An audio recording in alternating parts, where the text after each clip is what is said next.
রাত্রে নখ কাটবি না, রাত্রে নখ কাটবি না বললাম, বুধবারে কাটতে লাগে।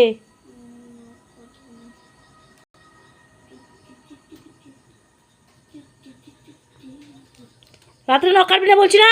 আরে ও ডিসপ্লেটা এটার জন্য ফুটো হয়ে গেছে, সে রাখছিস জন্য এটা ফুটো হয়ে গেছে।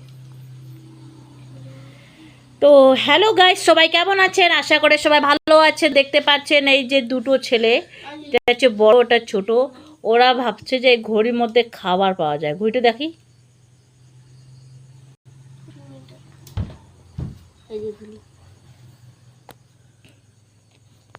তো এটা এই যে দেখো ঘড়ি মনে খাবার পাওয়া যায়। এইগুলো আছে খাবার, ঠিক আছে, এগুলা খাবে, এখন পেট ভরবে। এত সুন্দর নতুন একটা ঘড়ি কিনেছিল। কয় টাকা দিয়ে রে? 1500। ওই যে অত বলিস না, কিনছে 300 টাকা দিয়ে। আর 300 টাকা বাপ বলিস? এটা স্মার্টাস। কাকে বাপ বলবো? লোককে বাপ বলবা? এই দিয়ে দাও তো। দিল ফুল দিলে চলে। 300 টাকা দিয়ে ঘড়ি কিনছে, আর হচ্ছে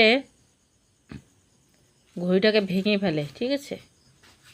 তারপরে টাকা জমা করে। এই যে মাটিটা ভাড়া নিয়েছে আজকে রাজাহাট গিয়ে, ঠিক আছে।